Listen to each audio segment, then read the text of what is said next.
दुनिया की किताबों में बड़े बड़े बादशाहों के किस्से मौजूद हैं, लेकिन एक हुक्मरान ऐसे भी गुजरे हैं जिन्हें ताज भी मिला और नबूवत का मुकद्दस मर्तबा भी। अल्लाह ताला ने उन्हें ऐसी शान और ऐसा इख्तियार अता फरमाया जो ना उनसे पहले किसी को मिला और ना उनके बाद किसी को। उनके हुक्म के आगे सिर्फ इंसान ही नहीं बल्कि जानवर, परिंदे, जिन्नात और यहां तक कि हवा भी उनके इशारे पर चलती थी। जी हाँ, वो अजीम नबी और अजीम बादशाह थे, हजरत सुलेमान अलैहिस्सलाम। कुछ रिवायतों के मुताबिक एक रोज हजरत सुलेमान अलैहिस्सलाम अपने शाही तख्त पर जलवा अफरोज थे। उसी दौरान मल्लिका बिल्किस पूरे वकार और अदब के साथ दरबार में हाजिर हुई।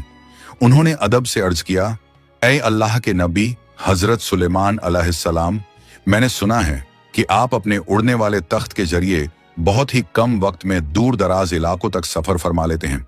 फिर उन्होंने अर्ज किया, अगर आप मुझे भी इस तख्त पर बैठने की इजाजत दे दें और मुझे दुनिया के मुख्तलिफ हिस्सों की सैर करा दें ताकि मैं अल्लाह ताला की अजीबो गरीब कुदरत, उसकी मखलूकात और इस कायनात के नज़ारे अपनी आंखों से देख सकूं, तो मेरी जिंदगी और भी बाबरकत हो जाएगी। मलिका बिल्किस की ये ख्वाहिश सुनकर हजरत सुलेमान अलैहिस्सलाम कुछ लम्हों के लिए खामोश हो गए। फिर उन्होंने मुस्कुराकर फरमाया, अगर अल्लाह ताला ने चाहा तो यकीनन तुम्हारी ये तमन्ना पूरी हो जाएगी। इसके बाद दोनों उस उड़ने वाले तख्त पर सवार हो गए। फिर हजरत सुलेमान अलैहिस्सलाम ने हवा को हुक्म दिया, ऐ हवा, हमें उस मकाम तक ले चल जहां अल्लाह ताला की बनाई हुई कुदरत का सबसे हसीन मंजर मौजूद हो। बस इतना कहना था कि हवा ने तख्त को धीरे धीरे बुलंदी की तरफ उठाया और वो उड़ता हुआ तख्त फिजा में बड़ी शान के साथ रवाना हो गया।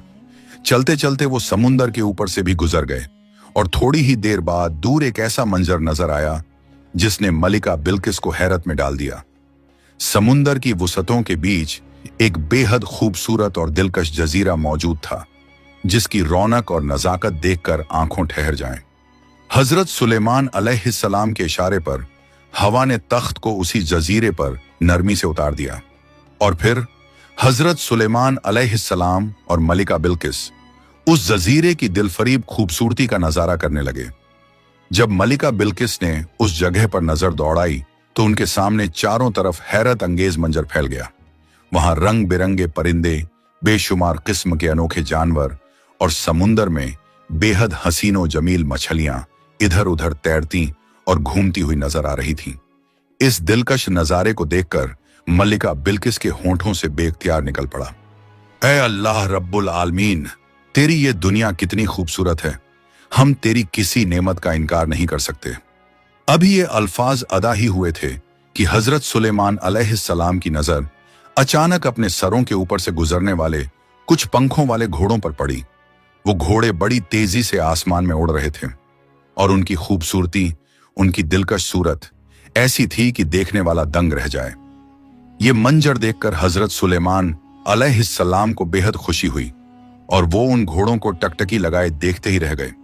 लेकिन देखते देखते वो पंखों वाले घोड़े इतनी तेजी से आगे निकल गए कि पल भर में नजरों से ओझल हो गए और फिर कहीं दिखाई नहीं दिए। तब हजरत सुलेमान अलैहिस्सलाम ने मालिका बिल्किस से फरमाया, तुम यहां कुछ देर इंतजार करो, मैं अल्लाह ताला की इस हसीन मखलूक को देख कर आता हूं। और ये कहकर हजरत सुलेमान अलैहिस्सलाम अपने उड़ने वाले तख्त के साथ उन पंखों वाले घोड़ों के पीछे रवाना हो गए। मगर उन घोड़ों की रफ्तार इतनी तेज थी कि वो अचानक ऐसे गायब हुए जैसे हवा में उनका कोई नक्श ही बाकी न रहा और फिर वो दोबारा कहीं दिखाई नहीं दिए। बहुत कोशिश के बावजूद हजरत सुलेमान अलैहिस्सलाम उन पंखों वाले घोड़ों का पता न लगा सके और आखिरकार नाकाम लौटकर मलिका बिल्किस के पास वापस आ गए। इसके बाद दोनों फिर से उड़ने वाले तख्त पर सवार हुए और थोड़ी ही देर में अपने शाही दरबार में वापस पहुंच गए। अगले दिन हजरत सुलेमान अलैहिस्सलाम अपने शाही दरबार में मोहतरम उलेमा और इल्म दीन रखने वाले लोगों के साथ तशरीफ फरमा थे। वहां मुल्क के मुख्तलिफ मसलों पर गुफ्तगू जारी थी। उसी दौरान हजरत सुलेमान अलैहिस्सलाम ने फरमाया, क्या तुम में से कोई बता सकता है वो हसीनो जमील पंखों वाले घोड़े जो आसमान में इतनी तेज रफ्तारी से उड़ते हैं, आखिर वो कहां पाए जाते हैं?